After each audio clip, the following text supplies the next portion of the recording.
Hello, I'm Darren Magee, and today's topic is continuing on from many questions I've had around trauma bonding.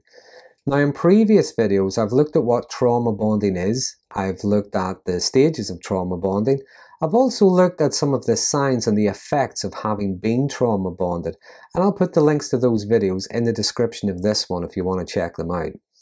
In this video, I'm going to just look at some ideas you might want to consider to help you to break free from having been trauma bonded. So, if you like this video, if you find it interesting or helpful, please consider subscribing to my channel. So just to recap, a trauma bond is an intense emotional attachment that people can feel if they have been in or are in a long-term abusive relationship. It often occurs where there's a one-sided power balance where things like love, trust, resources, fears of abandonment, they are exploited, and they're exploited through both positive and negative reinforcement. There can be a lot of neglect, abuse, punishing, but every once in a while, little breadcrumbs of love and affection are thrown out. What the abuser does is they create a false sense of love in order to be able to control and manipulate their victim. And some of the long-term effects of having been trauma bonded can have someone struggling with internalized negative and chaotic energy. Past fears, past love can turn into both disdain and hatred for their abuser. But there can also be a sympathy, there can be a compassion, sometimes even a loyalty towards them. There can be a lot of questions around what went wrong and what could I have done to make it better, and would it be better this time if I were to go back? And trying to break free from a trauma bond can be like trying to break an addiction. That's not always easy, and it doesn't come without its withdrawal symptoms. And I'm not going to suggest that it is easy, but what I will say to you is difficult is not the same as impossible. And not right now at this moment is not the same as not ever. Breaking free can take time, patience, and a lot of self-compassion. So here are just a few ideas to help with your recovery. First of all, educate yourself. Now, let me qualify that. A lot of people who have been in narcissistic abusive relationships do tend to become experts on their ex-partner, and that's not necessarily a bad thing. There can be something quite empowering about being able to give a name to that kind of behavior. But what I mean is educate yourself on things like how to be assertive and how to manage your boundaries. Become more aware of yourself. Learn to recognize your own triggers. For example, what buttons did that person or those people, what buttons did they push in order to get the reactions that they wanted? When you recognize your triggers, you have something to disarm. Now, that doesn't necessarily mean they go away, but the next time you're triggered by that person or someone like them, rather than reacting the way you normally did, what you do is you learn how to respond. Now, when it comes to an abusive person, if you react, they have control.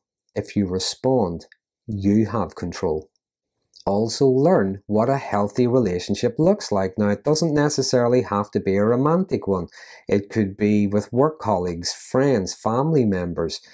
Learn what it is to be heard, to be listened to be validated. Learn what it is to be respected. Learn what real give and take looks like in relationships. Next, a common symptom of having been trauma bonded can be a strong desire to let that person who hurt you know what you think of them. To let them know that you're doing much better without them, that you're healing. And in some cases, this can become obsessive. But the need to let them know can actually entrench you even further. It can lead to constantly overthinking, ruminating, and rehearsing conversations. It can feel sometimes as if they are the only person who can fix you. There is a need to hear them apologize or at least acknowledge their behavior or see them defeated somehow. And this can become consuming. Now, this is the thing about narcissistic people. They like to win. By their very nature, they are disagreeable. They generally don't compromise or accept responsibility. If you ever do get to say what you want to say, chances are they will deny it, they will lie, or they will gaslight you. Because many have had a lifetime to learn how to manipulate, blame shift, and some even thrive on arguments and drama. They may just ignore you or laugh at you or destroy your point with nonsensical reasoning, or worse still, try to destroy you for challenging them.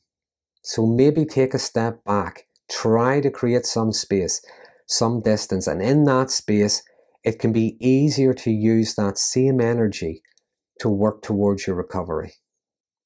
Thirdly, stop blaming and punishing yourself. Now, if you believe yourself to be weak, stupid, or you don't deserve any better, or everything that happened or maybe is still happening is all your fault, maybe you should have done this, maybe you should have said that, do you know what? Maybe it's time to stop.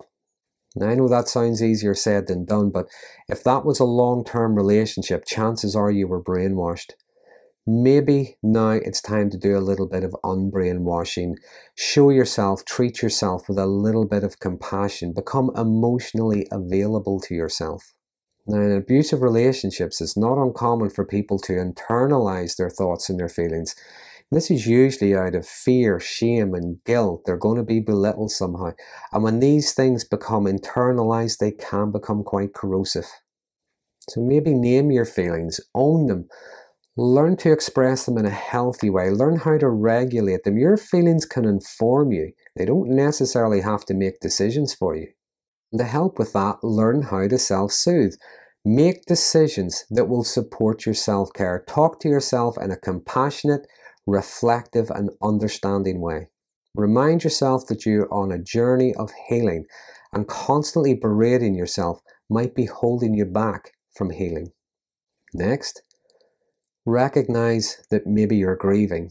Now, grief isn't just feeling sad. It can be a lot of things. We can feel a wide range of things when we grieve. We can feel denial, anger, guilt, depression, so many things.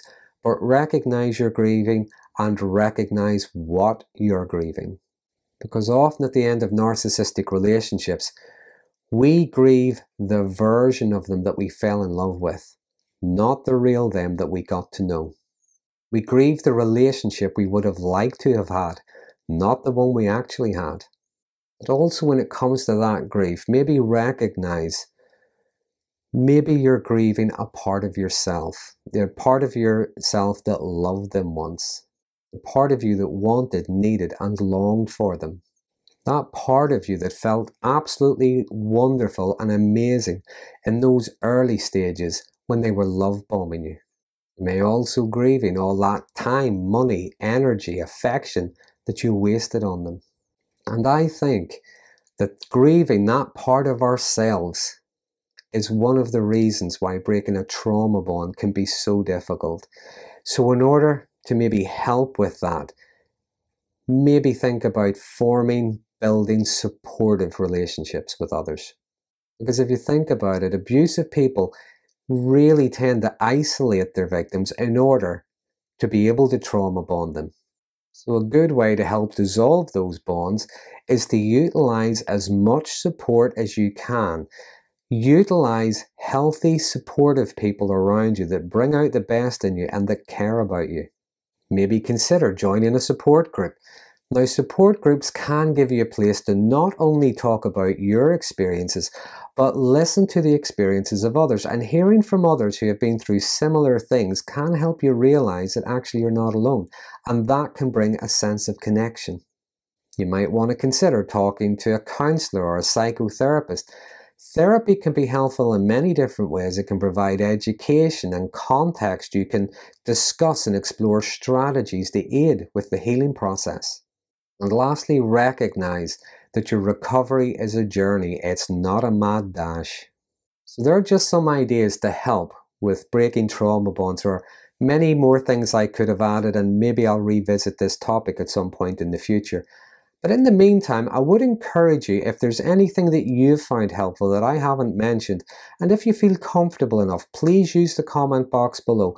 Someone might read it and might really benefit from your experience and your wisdom. So until next time, thanks for watching.